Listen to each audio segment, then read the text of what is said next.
Welcome everyone, আমি স্নেহা কাজের মধ্যে সাথে অতিরিক্ত এপিসোড 3 নম্বর নিয়ে আজকে আমার কাছে একটা জমজমাট সত্যি ভৌতিক ঘটনা আছে। এই ঘটনাটি আমার এক পরিচিতির সাথেই ঘটা। ওনার সাথে 2000 সালে ঘটেছিল, আজ থেকে প্রায় 20 বছর আগের ঘটনা। তো উনি যেভাবে বলেছিলাম সেভাবে পাঠ করে তোমাদের শোনাচ্ছি। আমি পুরুলিয়া এক কাজের সূত্রে এসেছিলাম। পুরুলিয়া কাজের সূত্রে আসার পর কাজ মিটে যাওয়ার পরে আমাকে শনিবারে ট্রেন ধরতে হতো। রাতে 10:30টার ট্রেন ছিল আমার। তো যত সম্ভব আমি 10:30টার ট্রেন ধরে মাধবপুরে যাওয়ার জন্য আমি রওনা দিলাম। ঘুটঘুটে অন্ধকার রাত, তারপরে অজরে মুষলধারে বৃষ্টি হচ্ছে, বাইরে ঝমঝমিয়ে। ছোট্ট স্টেশন মাধবপুর। তো যাত্রী বলতে আমি ছাড়া ট্রেন থেকে কেউই নামেনি। মাধবপুর ছিল, এটা ছিল লাস্ট স্টেশন আর লাস্ট ট্রেনও ছিল। কাজে স্টেশন লাগোয়া কোয়ার্টারে স্টেশন মাস্টার চলে গেছে ট্রেনটি ছেড়ে যাওয়ার পরে। কোন স্টেশন একটা কোনো কুকুরকে চোখে পড়ছে না। তো 3 নম্বর প্ল্যাটফর্মে একটা লাইট জ্বলছে, স্টেশন মাস্টারও নেই, চারিদিক ঘুটঘুটে অন্ধকার। ওটা যেন আরো বেশি কার হয়ে উঠেছে বাইরে অন্ধকার। একটুখানি অপেক্ষা করি বৃষ্টির মধ্যে আমি রওনা দিলাম বাড়িতে। ঘন আধারের মাঝে যেতে যেতে চম্পন্ন বিদ্যুতের আলোতে পথ দেখে চলতে হচ্ছে তাকে। মাধবপুর স্টেশনে নামলেও প্রায় 5 মাইল 5 দূরে আমাকে যেতে হবে গন্ডগ্রামে। মাধবপুরে সেটাই ছিল একটা গ্রাম। তো আমার যথাসম্ভব আমি চলতে থাকলাম। বৃষ্টি অচড়ে ঝরছে, চারিদিক অন্ধকার। নামছে দেখ, স্টেশনে নেমে কিছুটা পর সাইকেলেই যেতাম, কিন্তু রাত হয়ে যাওয়ার পরে কোনো সাইকেল রিক্সা চোখে পড়ছিল না। সবাই বাড়ি চলে গেছে তখন। এক বিচ্ছিরি রকমের বৃষ্টি, তারপরে ট্রেনটাও লেট ছিল 5 ঘন্টা খানেক। রিক্সাওয়ালারাও আর কি রাতের জন্য অপেক্ষা করেন, তারা হয়তো বাড়ি চলে গেছে দুর্যোগের রাতে। আমার হাতে একটা ছোট্ট টিনের কৌটো, তার সাথে টিনের একটা বড় বাক্স, সুটকেস নিয়ে অগত্যা হেঁটেই চললাম বাড়ির দিকে। এই ট্রেনে অনেকবারই বাড়ি ফিরেছি, কিন্তু এরকম বিপদে কখনো আমাকে আগে পড়তে হয়নি। এই যেন এক গা ছমছম করা রাত। গোদের ওপর বিস্ফোরার মতো বৃষ্টির সঙ্গে আবার শুরু হয়েছে ঝোড়ো হাওয়া। আমার বুকটা কেমন যেন একটা ভয় কেঁপে ওঠে মাঝে মাঝে। তখনই মনে হয় ঝড়ের হাওয়ার সঙ্গে গলা মিলিয়ে একে ফিসফিস করে বলে গেল, ভয় নেই রে পাগল, আমি তোর সঙ্গে আছি। আমি পেছন থেকে ঘুরে দেখলাম, কি হলো? কি আমাকে ডাকলো পেছন থেকে?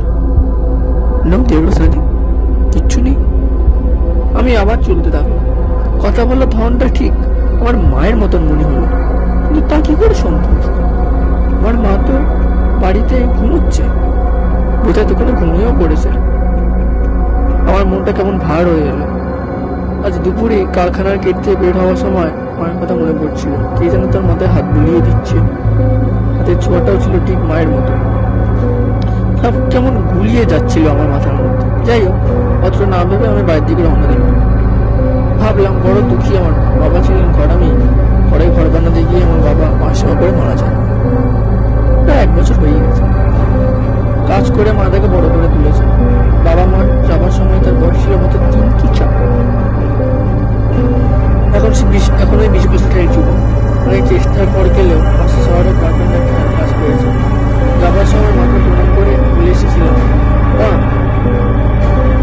আমরা থাকার জায়গা এখনো ঠিক হয়নি, ঠিক করে তোমার সাথে দেখা করবো, ঠিকানা দিতে পারি।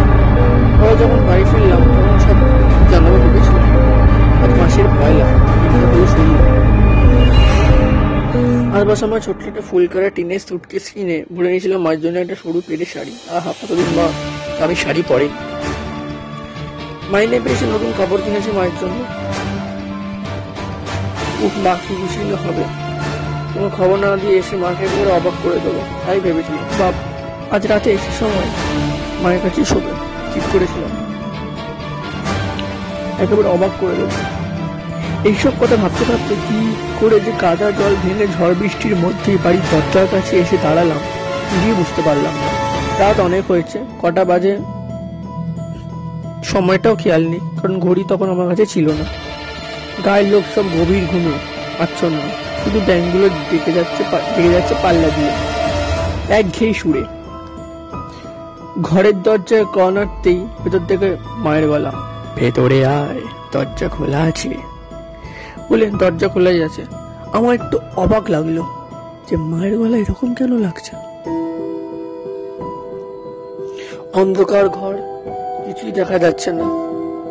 কিছু বলার আগেই মা বলে, ডান দিকের কোণে রাখা হ্যারিকেনটা জ্বালিয়ে নে, হাত মুখটা ধুয়ে নিয়ে বালতিতে জলও রাখা আছে। কি যেন একটা চিন্তা করতে করতে আমি হেঁকে দাঁড়ালাম, কিন্তু একটু ভয় আমাকে আরো ভেতরটা আমার জাগিয়ে তুলছিল। মায়ের গলা এরকম কেন লাগছে? কিন্তু আলোটা এখন মিটমিট করে জ্বলছে। তা বাবা, এই আলোতে চটপট সেরে নিয়ে শুয়ে পড়, নইলে একটু পরে আলোটা নিভে যাবে, সব অন্ধকার হয়ে যাবে। কিন্তু ভীষণ অবাক হয়ে মায়ের বিছানার দিকে তাকিয়ে রইলাম। দেখি মা খাটিয়া উপরে মশারি টাঙিয়ে শুয়ে রয়েছে। মাকে জিজ্ঞাসা করলাম, মা তোমার কি হয়েছে? আমার কিছু হয়নি, তুই চুপচাপ খেয়ে নিয়ে ঘুমিয়ে পড়। আমার একটু ভয় ভয় লাগতে শুরু করলো যে মায়ের গলা এরকম কেন লাগছে। আমি এতদিন পর এলাম, মা কোথায়, আমাকে একটু বলবে আয় বাবা বস, কেমন আছিস দেখি। মা তো এরকম কণ্ঠস্বরে কোনোদিন আমাকে কথা বলেনি আমার সাথে। মায়ের কথার মধ্যে এমন একটা জোর ছিল যে আমি ভয় পাচ্ছিলাম। তাই বিস্ময়ের ভাবটা মনে চেপে রেখে হাত মুখ ধুতে ধুতে বললাম, মা তুমি কি করে জানলে আমি আজকে আসবো? মা কণ্ঠস্বরে বলল, আমি সবই জানতাম, মায়ের মন সবই জানে। রাত অব্দি তোর জন্য জেগে বসে আছি। হেঁটে আসবার সময় ঝোড়ো আওয়াজ সঙ্গে ফিস ফিস করে গলায় শোনার কথা। মশারির ভেতর থেকে মা এবার বলল, পুরো ঘটনায় সত্যি বাবা, আমি তখন তোকে বলছিলাম যে আমি আছি, তোর ভয় নেই। তা কি করে হয়? অবিশ্বাসের হাসি এসে আমি কথাটাকে পাত্তা দিলাম না, উড়িয়ে দিলাম। মা আবার বলে, এই হাসির কথা নয়, আমি সত্যিই তোকে তখন বলেছিলাম। মনে রাখবি, তুই যত দূরেই থাকিস না কেন, আমি সবসময় তোর সাথে আছি। শ্রান্ত ক্লান্ত দু চোখ তখন ঘুমে বুঝে এসেছে আমার। মায়ের কথাগুলো ঠিক বুঝতে উঠতে না পেরে আমি ঘুমিয়ে পড়লাম। তবে ঘুমন্ত অবস্থায় স্বপ্নের ভেতর মায়ের সঙ্গে কথা বলে বাকি রাতটুকু কাটিয়ে দিলাম। পরদিন ভোরবেলা ঘুম ভাঙলে দেখি মা ঘরে নেই, মশারি বিছানাও নেই। মায়ের নরবর যোগের ওপর মা গেল কোথায়? অবাক হয়ে তাকিয়ে রইলাম। সারা রাত্রি ঝড় বৃষ্টির ফলে ঘরের সামনে জল জমেছে অনেকটাই, গাছগুলো সব ভেঙে দুমড়ে মুচড়ে গেছে। কি হলো রাত্রিবেলা, ওর সাথে কি ঘটেছিল আমি নিজেও ঠিক বুঝতে পারলাম না। আমার মনটা বড় মুচড়ে গেল। দরজা খুলে বাইরে বেরোবো, ঠিক তখনই দেখলাম আমাদের পাশের বাড়ির দত্ত আঙ্কেল, দত্ত কাকু আমরা বলে থাকি তাকে, উনি বেরিয়ে এসেছেন। বাবলু, তুমি কোথায় ছিলে? উনি বলে উঠলেন, তোমার মা তো পরশুদিন রাতেই মারা গেছেন। তোমার ঠিকানা জানতাম না বললে তোমাকে খবর দিতে পারিনি। কিন্তু তখন আমি বলে উঠলাম, কি করে সম্ভব কাকু? আমি আগের দিনই এলাম, মায়ের সাথে কথা হলো রাত্রেবেলা ঝড় বৃষ্টির মধ্যেই। তারপরে কি যেমন একটা আমার গোলমাল লাগছিল। আমার বলছে, কি করে সম্ভব? এটা তো সম্ভব নয়, কারণ আমার মা তো পরশুদিনই মারা গেছে। তোমার ঠিকানা জানতাম না বলে তোমাকে আমি খবর দিতে পারিনি। তুমি পুরুলিয়া কাজে সূত্রে গেছিলে, তোমার ঠিকানাটা আমরা ঠিক জানতাম না। দুঃখ করো না, তার শেষ সময়ের কাজ সব ঠিক মতোই হয়েছে। বাকি কাজটা এখন তোমাকেই করতে হবে। সমস্ত শরীরটা আমার কোন পাথর হয়ে আসছিল। তার কানে বাঁচতে থাকে শুধু আমার মায়ের কথা। তুই সবসময় মনে রাখবি, যে যত দূরেই থাকি না কেন, প্রয়োজন আমি ঠিক তোর কাছে আছি বাবা, তুই একদম চিন্তা করবি না। তো এই ছিল ঘটনা। এই ঘটনাটা আমার পরিচিতির সাথে ঘটেছিল।